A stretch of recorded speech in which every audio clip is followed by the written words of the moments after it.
బనకచెర్లను ఎలా అడ్డుకోవాలో తమకు తెలుసన్నారు రేవంత్. కేంద్రంలో పలుకుబడి ఉందని, అన్ని ప్రాజెక్టులకు అనుమతి వస్తాయంటే చంద్రబాబు భ్రమేనని చెప్పారు. లీగల్, పొలిటికల్, టెక్నికల్ గా బనకచెర్ల ప్రాజెక్టుపై పోరాడతామని చెప్పారు. అసలు బనకచెర్లకు పునాది వేసిందే కేసీఆర్ అని విమర్శించిన రేవంత్ రేపు ఢిల్లీకి వెళ్లి మరోసారి కేంద్రానికి ఫిర్యాదు చేస్తామని చెప్పారు.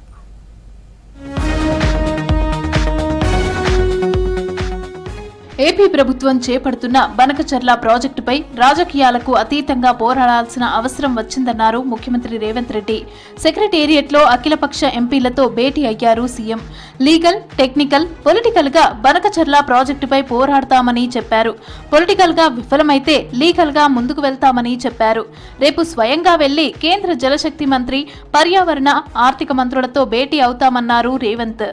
ఆంధ్రప్రదేశ్ దీన్నే మనకు ఒక గుదిబండగా మార్చే ప్రయత్నం చేస్తుంది.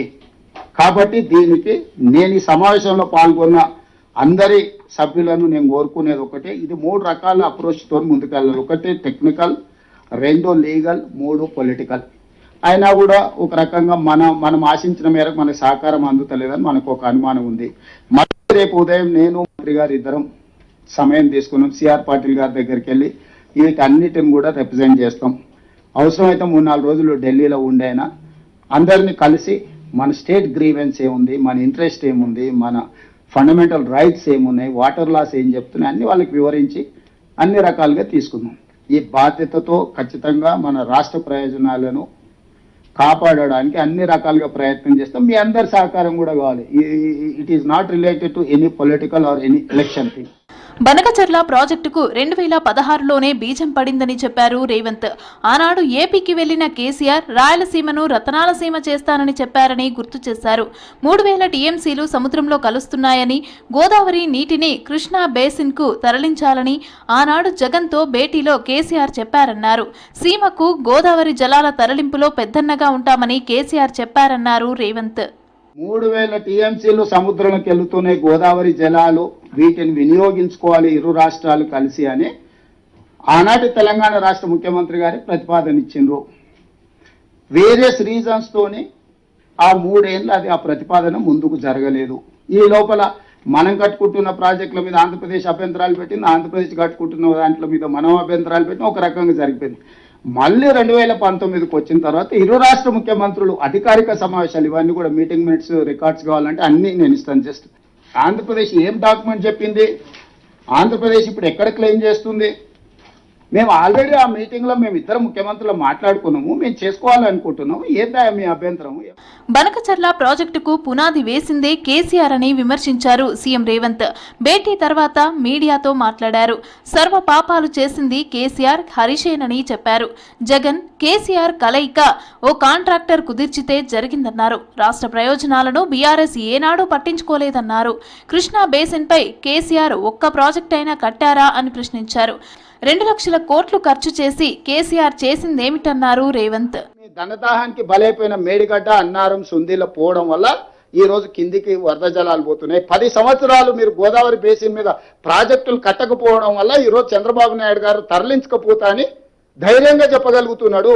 10 సంవత్సరాలు కృష్ణా బేసిన్ మీద మీరు ఏ ఒక్క ప్రాజెక్టు పూర్తి చేయకపోవడం వల్ల నువ్వు సంతకాలు పెట్టి తెలంగాణ మోసం చేసినావు. 811 టీఎంసీ నికర జలాలు అన్నాడు ఉమ్మడి ఆంధ్రప్రదేశ్కి కేటాయింపులు జరిగితే నువ్వే 2015లో పోయి సంతకాలు పెట్టిన మా తెలంగాణకు 299 టీఎంసీ చాలు, మీరు 512 టీఎంసీలు తీసుకెళ్లమని.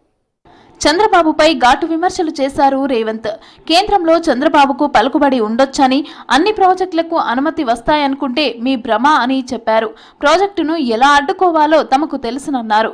గోదావరిలో 960 టీఎంసీలు తమకు హక్కు ఉందని, వాటిపై ప్రాజెక్టులు నిర్మించుకుంటామని చంద్రబాబు ఎన్ఓసీ ఇవ్వాలన్నారు రేవంత్. అందుకే ఈరోజు అన్ని వ్యవస్థల దగ్గరికి మేము వెళ్తున్నాము. నాకు ఉత్తమ్ కుమార్ రెడ్డి గారికి ఎలాంటి భేషజాలు లేవు. అందరినీ కలుస్తాం, అందరితో మాట్లాడతాం. మీరు ఢిల్లీలో మోడీ గారిని ఒత్తిడి తెచ్చి అనుమతి తెచ్చుకోవడం వల్ల ఇవి పూర్తి కావు. కాబట్టి మా తెలంగాణ ప్రాజెక్టులో గోదావరి బేసిన్ మీద 968 టీఎంసీలు, కృష్ణా బేసిన్లో పరివాహక ప్రాంతం ప్రకారం మాకు ఒక 555 టీఎంసీల నీళ్ళు వస్తాయి. చట్టాన్ని కూడా ఉల్లంఘించి ఏపీ బనకచర్ల కడుతోందని అన్నారు మంత్రి ఉత్తమ్ కుమార్ రెడ్డి. పోలవరం బనకచర్ల ప్రపోజల్ను తమ ప్రభుత్వం తిరస్కరించిందని తెలిపారు. ప్రాజెక్టుకు అనుమతి ఇవ్వొద్దని కేంద్రాన్ని కూడా కోరామని తెలిపారు. పోలవరం బనకచర్ల లింక్ ప్రాజెక్టుతో గోదావరిలో తెలంగాణ వాటాకు నష్టమన్నారు.